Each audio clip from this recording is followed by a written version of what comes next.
Saya tidak mengenalnya secara pribadi. Iya, tapi kita mengenalnya sebagai public figure gitu kan.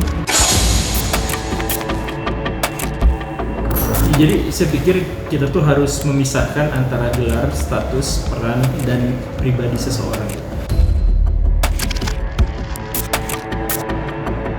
Yang saya pastikan ini terkait dengan anak, karena ada anak yang udah 3 bulan jalan, statusnya harus jelas ya kan. Untuk isbat ini, nikah ini kan untuk memperjelas status.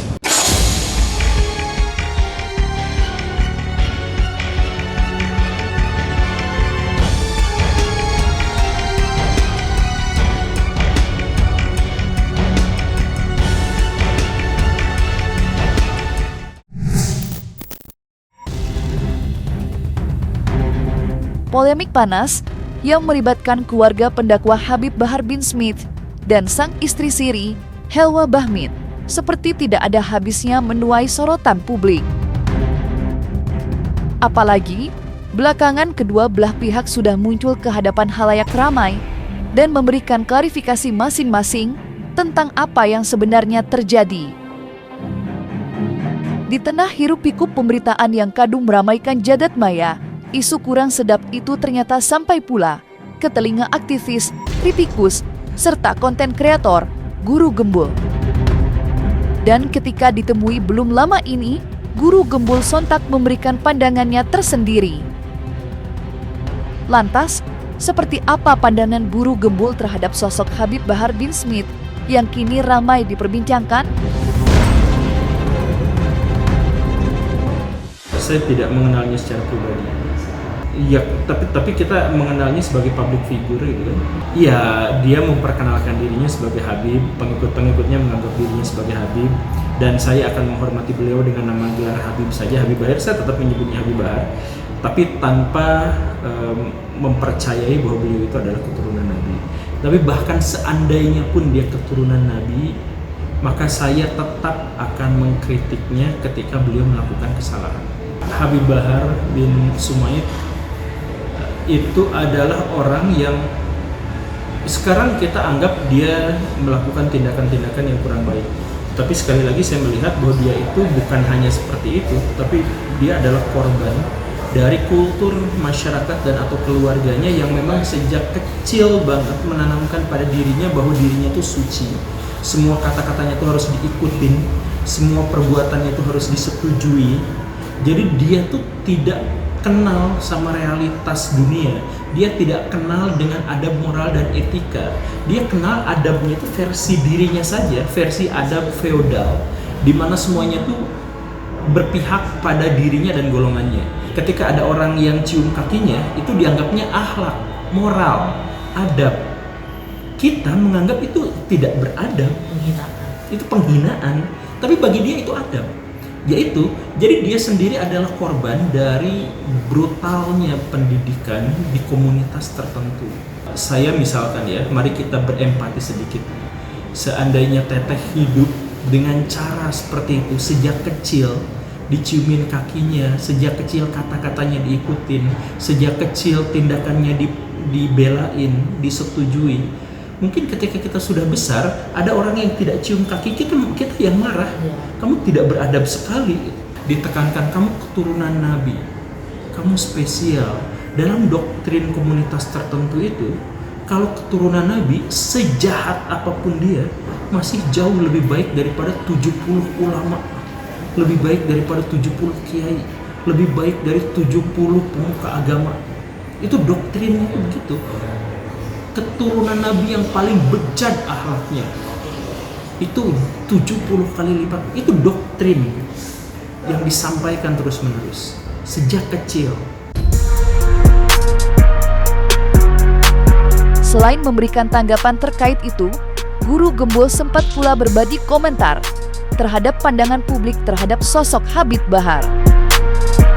Seperti diketahui, sederet dugaan yang dihembuskan oleh pihak Helwa Bahmid tentunya berhasil memberikan dampak yang cukup besar untuk kehidupan Habib Bahar bin Smith dan keluarga. Walaupun apa yang ia ucapkan belum dapat terbukti secara terang, tidak sedikit publik yang sudah percaya. Dan mirisnya, segelintir masyarakat bahkan mengait-ngaitkan semua ini dengan status Habib Bahar. Lantas, seperti apakah tanggapan Guru Gembul? Seandainya pun dia Habib, seandainya dia keturunan Nabi itu, maka dia tidak pernah layak untuk melakukan kejahatan.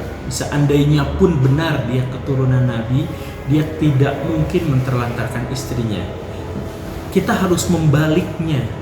Jadi orang bermoral tuh karena terhadap istrinya baik, terhadap orang lain baik, gitu. Bukan gara-gara dia bermoral maka tindakan apapun yang dilakukan pada istrinya tetap dianggap baik, ya bukan seperti itu. Jadi saya pikir kita tuh harus memisahkan antara gelar, status, peran, dan pribadi seseorang.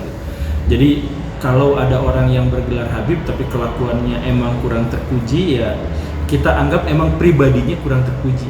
Jadi kita tuh sekarang ada di zaman dimana gelar tuh tidak menunjukkan karakteristiknya, dan kita tidak melihat, dan kita ada di sebuah zaman di mana status tuh seringkali tidak sesuai dengan peranannya. Guru seharusnya berperan untuk mendidik anak, tapi ada guru yang tidak seperti itu. Ada siswa berperan untuk belajar, tapi ada yang tidak seperti itu. Nah, dalam hal ini ada orang yang mengaku Habib dan dipercaya oleh Habib kemudian melakukan tindakan tercela, maka kita lepaskan gelar kehabibannya. Kita biasakan melihat orang, biasain menandai orang bukan berdasarkan statusnya, bukan berdasarkan gelarnya, tapi dilihat dari apa yang menjadi perilakunya, apa yang menjadi gambaran dari kata-katanya, itu yang kita lihat.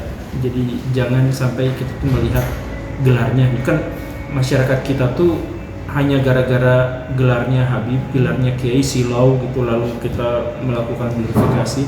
Enggak, kita akan sucikan seseorang, kita anggap orang itu alim, kita anggap orang itu baik setelah si orang yang dimaksud itu menunjukkan ke publik dan dikonfirmasi oleh banyak pihak bahwa mereka dan bahwa dia itu memang benar-benar orang baik. Sementara itu, tudingan dari Hewa Bahmid yang mengaku sudah ditelantarkan lantaran kerap ditinggal berdakwah juga berhasil memancing silang pendapat di masyarakat. Ada yang dengan setia dan menyetujui ucapan Hewa. Namun sebaliknya, tidak sedikit pula pihak yang membela Habib Bahar bin Smith. Apalagi, muncul pendapat bahwa kerap ditinggal berdakwah merupakan konsekuensi yang harus diterima dengan ikhlas oleh seseorang yang sudah berstatus sebagai istri dari pendakwah. Pasalnya, seorang ulama bukanlah milik istri seorang, melainkan milik seluruh umat. Hal tersebut kemudian mendapatkan sentilan pedas dari Guru Gembul yang memiliki pandangan berbeda. Lantas, seperti apa pandangan Guru Gembul terkait polemik ini? Mereka itu menggunakan agama itu sebagai tameng untuk menutupi kesalahan, kejahatan mereka. Jadi kelompok Pak Habib Bahar mengajukan alasan bahwa saya tidak banyak bergaul dengan istri saya karena saya sibuk berdakwah. Nah, itu kan lagi-lagi dia menjadikan dakwah sebagai tameng untuk menutupi ketidakpedulian dan penelantaran dia kepada istrinya. Kan sederhananya itu begitu, kalau memang itu terbukti memang demikian gitu. Dalam tradisi Islam sebenarnya seorang laki-laki itu dinilai baik buruknya itu tergantung perlakuan dia pada istrinya. Jadi seorang sebaik-baiknya laki-laki adalah yang paling baik memperlakukan istrinya. Jadi maksudnya karakteristik laki-laki baik dan buruk itu dari mana? Dari bagaimana dia menafkahi keluarganya, bersama keluarganya dan lain sebagainya. Makanya jihad yang paling tinggi lebih besar pahalanya daripada berperang, lebih besar daripada menyantuni fakir miskin, lebih besar adalah seorang suami yang memberikan nafkahnya untuk keluarganya. Jadi prinsip dasar dalam ajaran agama Islam adalah seperti itu. Nah, kelompok atau komunitas tertentu lagi-lagi membaliknya demi kepentingan mereka sendiri. mereka boleh nikah semau mereka, kapanpun, menceraikannya dengan mudah dan sebagainya. Lalu mereka jadikan tameng agama, oh ini adalah bagian dari dakwah, ini adalah bagian dari jihad, ini adalah bagian dari ini. Tidak bisa diterima sebenarnya, sebab dalam Islam tentu saja dakwah ceramah kemana-mana itu adalah kewajiban kifayah. Jadi maksudnya kewajiban yang tidak semua muslim harus melakukan itu.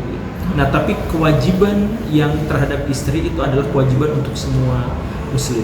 Mohon disampaikan dan disadarkan kepada masyarakat dan kepada pihak yang bersangkutan bahwa jangan selalu menggunakan dalil-dalil nilai-nilai agama untuk kepentingan dan kebutuhan diri mereka sendiri. Di lain sisi, pihak Helwa Bahmit nampaknya sudah memiliki rencana matang terkait seperti apa langkah mereka ke depannya. Ya, dari apa yang selama ini sudah dituangkan di dunia maya, wanita kelahiran tahun 2003 itu sedang berusaha untuk mengajukan permohonan isbat nikah demi memperjuangkan status sang buah hati di mata negara. Seperti diketahui, isbat nikah merupakan permohonan pengesahan atas pernikahan yang sudah dilaksanakan menurut agama, tetapi tidak tercatat di negara. Lantas, seperti apa pandangan pihak kuasa hukum Helwa bila mana permohonan ini tidak mendapatkan sambutan baik? Alasannya kenapa? Kok tidak setuju dengan isbat nikah? Ya kan, apakah dia menapik dengan kebenaran, ya kan? Bahwa Helwa ini adalah istri yang dinikahkan awalnya diiming-imingi, ya kan, dijanjikan dan dipastikan ini ada buku nikahnya. Ya kan, kembali lagi itu kan menjadi suatu pertanyaan apabila HBS menolak ya untuk isbat ini. Harus itu, karena ini demi anak saya.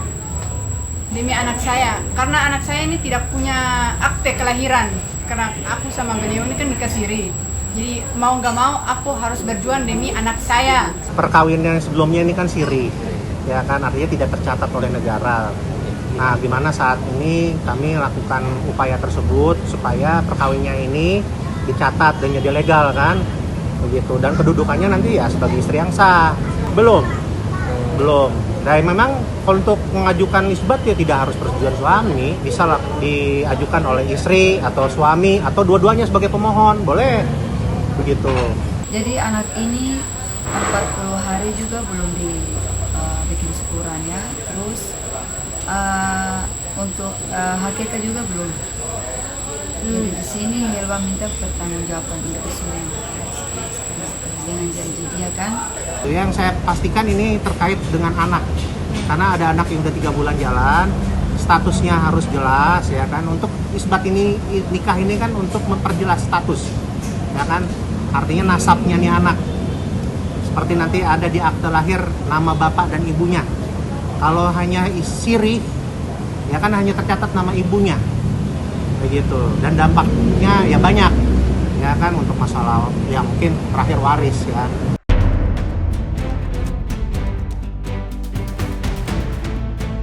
Drama perseteruan keluarga Habib Bahar tidak dapat dipungkiri memang sudah bergulir liar hingga kemana-mana.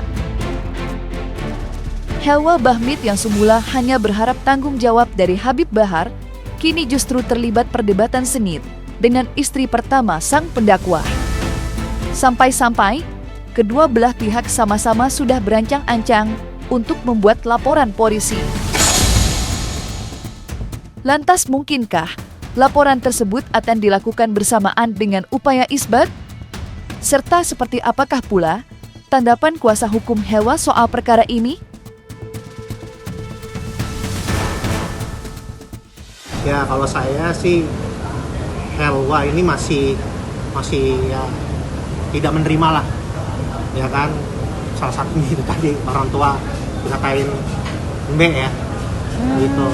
Siapa sih yang seorang anak yang melihat orang tuanya dikatain gitu.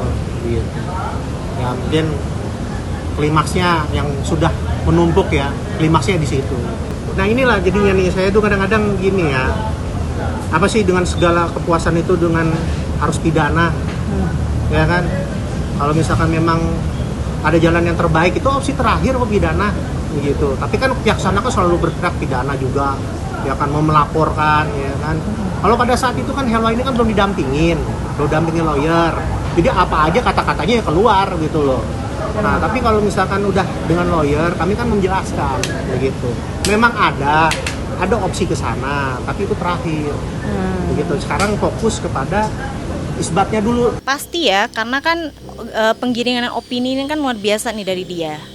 Dan membuat saya sih sebenarnya tidak khawatir akan hujatan dari netizen ya, karena kan di sini saya memang tujuan saya di sini hanya membantah saja tuduhan dari fitnahan dari dia. Jadi responnya negatif sekalipun terserah, dan nanti akan dibuktikan dengan pelaporan ini gitu, laporan saya ini. Sebenarnya begini ya, membeberkan itu kan terkait dengan bukti ya kan, artinya membenarkan diri lah, ya kan. Saya punya bukti ini, Helwa juga punya bukti, ya kan, saling bertabrakan, mana buktinya. Tapi apakah memang harus seperti itu, ya kan? Ini kan permasalahan keluarga, benar kan? Nah, kalau misalkan bukti-bukti ini yang mungkin diharapkan netizen akan bakal rame, ya kan, sampai mempidanakan satu sama lain, ya kan, ya itu apa coba gambarannya? Kan sama saja memecah belah, ya kan? Tapi kalau misalkan, ya kan, ada jalan terbaik, ya monggo silakan. Itu saya kembalikan lagi kepada saudara Helwa. Saya tidak bisa memaksakan. Kalau misalkan saudara Helwanya sendiri tidak mau, ya sudah, kan begitu. Tinggal gimana nih, ya kan, siap menghadapi laporan pidana, siap. Kamu juga siap mempidanakan, iya, siap, ya kan. Tapi ya itu kembali lagi, harapan saya ya itu hanya opsi terakhir lah. Saya untuk saat ini saya belum bisa memikir untuk hal itu ya.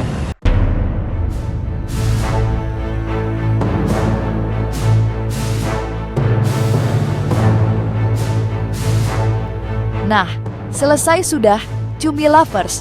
Jangan lupa untuk like, subscribe, dan juga share channel YouTube Cumi Cumi.